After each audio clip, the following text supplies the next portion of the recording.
எலும்புகளில் ஒன்றை எடுத்து அந்த இடத்தை சதையினால் அடைத்தான். அப்படின்னா என்ன அர்த்தம்?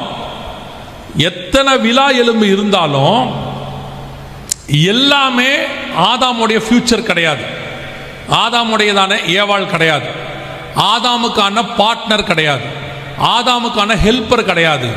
அதில் ஒன்றை கர்த்தர் சூஸ் பண்றாரு. அந்த ஒன்று தான் கர்த்தர் சூஸ் பண்ணதான ஹெல்ப்பர்.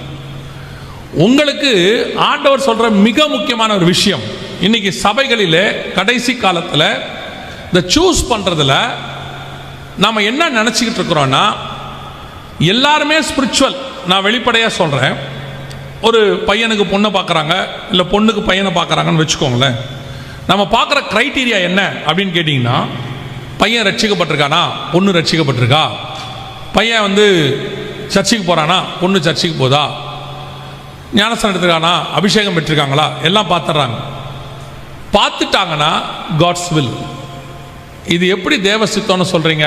பையன் ரட்சிக்கப்பட்டிருக்காரு, ஆவிக்குரிய சபைக்கு போகிறாரு, அபிஷேகம் பெற்றிருக்காரு, ஞானஸ்தானம் எடுத்திருக்காரு, அப்புறம் இதை விட வேற என்ன காட்ஸ் வில்? இல்லை, இது காட்ஸ் வில்னு பைபிள் சொல்லலை. காட்ஸ் வில்னா என்னன்னா, எல்லா எலும்பு இருக்குது, நிறைய எலும்பு இருக்குது, அதில் ஒன்று தான் ஏவாளாக மாறும், அது ஒன்று தான் காட்ஸ் வில்லாக மாறும். நான் சொல்றது புரியுதா?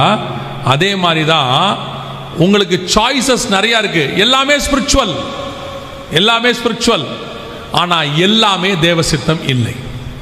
எல்லாமே என்ன கிடையாது? தேவசித்தம் கிடையாது. அதில் ஒன்று தான் உனக்கு தேவசித்தமாக இருக்கும். இன்னைக்கு சபை எப்படிப்பட்ட இடத்துல இருக்கு, வாலிபர்கள் எப்படிப்பட்ட இருக்கிறான்னா, பாசிட்டிவா இருக்கிற எல்லாமே, ஸ்பிரிச்சுவலா இருக்கிற எல்லாமே கர்த்தர் எனக்கு வச்சது தான், எனக்கு ஃபியூச்சர் இதுதான் அப்படின்னு டிசைட் பண்றீங்க. தயவு செய்து அந்த டிசிஷன் எடுக்காதீங்க. உன் வாழ்க்கையின் வீழ்ச்சிக்கு அது மிக முக்கியமான காரணமாக இருக்கும். நீ சூஸ் பண்றது காட்ஸ் வில்லாக இருக்கிறதா சூஸ் பண்ணணும்.